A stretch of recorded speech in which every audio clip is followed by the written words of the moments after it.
నంద్యాల జిల్లా జూపాడు బంగ్లా మండలంలో రాష్ట్ర వ్యాప్తంగా గ్రామ వార్డు సచివాలయాల్లో పనిచేస్తున్న హెల్త్ సెక్రటరీలు ఏఎన్ఎంలపై పెరుగుతున్న పని ఒత్తిడిని ప్రభుత్వం తక్షణమే తగ్గించాలని, జీఎన్ఎం శిక్షణ పూర్తి చేసిన గ్రేడ్ 3 ఏఎన్ఎంలకు వెంటనే పదోన్నతులు కల్పించాలని, గ్రేడ్ 3 ఏఎన్ఎంలకు గ్రేడ్ 2లో ప్రమోషన్ కల్పించాలని ఏపీ సచివాలయ హెల్త్ సెక్రటరీల అసోసియేషన్ ఏఈటీయూసీ రాష్ట్ర కార్యదర్శి ఎం రమేష్ బాబు కోరారు. సోమవారం జూపాడు బంగ్లా మండలంలోని PGRS లో అధికారులకు వినతి పత్రం అందించారు. ఈ సందర్భంగా వారు మాట్లాడుతూ 2019లో నియమితులైన హెల్త్ సెక్రటరీలు సచివాలయ వ్యవస్థతో పాటు వైద్య ఆరోగ్య శాఖ అధికారుల ఆదేశాల మధ్య తీవ్ర పని ఒత్తిడిని ఎదుర్కొంటున్నారని తెలిపారు. ప్రజారోగ్య సేవలు అందించాల్సిన వారితో ఇంటింటి సర్వేలు, ఓటర్ జాబితాల తయారీ, ఇతర శాఖలకు సంబంధించిన పనులు చేయించడం వల్ల వారి అసలు విధులకు ఆటంకం కలుగుతోందన్నారు. సుమారు 43 మొబైల్ యాప్లలో వివిధ రకాల సమాచారాన్ని నమోదు చేయాల్సి రావడం వల్ల క్షేత్రస్థాయిలో వైద్య సేవలపై ప్రతికూల ప్రభావం పడుతోందని, ఉద్యోగులు తీవ్ర మానసిక ఒత్తిడికి గురవుతున్నారని పేర్కొన్నారు.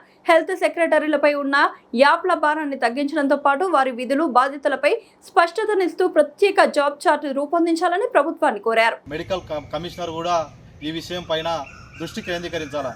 ఎందుకంటే ఒక పక్క మెడికల్ డిపార్ట్మెంట్ వాళ్ళు, మరో పక్క డెవలప్మెంట్ అధికారులు కూడా వీరినంతా కూడా పని భారం పెడతా ఉన్నారు. కాబట్టి మొదటగా మెడికల్ డిపార్ట్మెంట్లో మెర్జ్ చేయాలనేటువంటి ఆలోచన విధానాన్ని ప్రభుత్వం తీసుకోవాలని కోరుతా ఉన్నాం.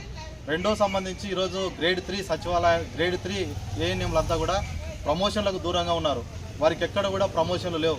ఈరోజు చూసినట్లయితే అనేక సందర్భాల్లో మొత్తం కూడా గ్రేడ్ 3 వాళ్ళకు మొత్తం గ్రేడ్ 2లో వాళ్ళని మెర్జ్ చేసి గ్రేడ్ 2 ఏఎన్ఎంలుగా పరిగణించాలని కూడా కోరుతా ఉన్నాం.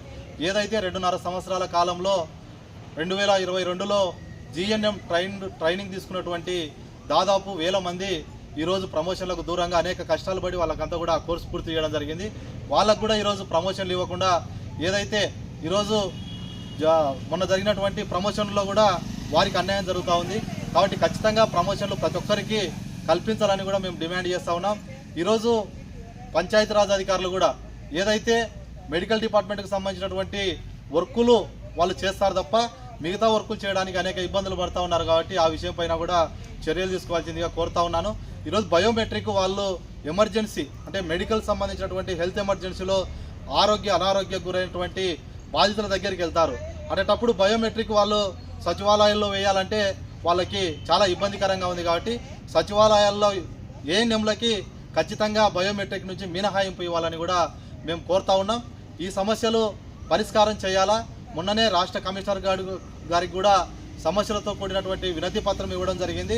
రేపు ప్రభుత్వం నిర్లక్ష్యం చేసి వీరి సమస్యలు పట్టించుకోకుండా ఏదైనా నిర్ణయం తీసుకోకపోతే పెద్ద ఎత్తున రాష్ట్ర వ్యాప్తంగా ఆందోళన కార్యక్రమాలకు కూడా మేము సిద్ధమవుతామని కూడా తెలియజేస్తూ, ఈరోజు రాష్ట్ర వ్యాప్తంగా సచివాలయాల ఏఎన్ఎంలందరూ కూడా ఏదైతే PGRSలో అధికారులకు రిప్రజెంటేషన్ చేశారు, ఈ రిప్రజెంటేషన్స్ అంతా కూడా కమిషనర్ గారు పరిశీలన చేసి చర్యలు తీసుకోవాల్సిందిగా మేమంతా కూడా కోరుతా ఉన్నాం. రమేష్.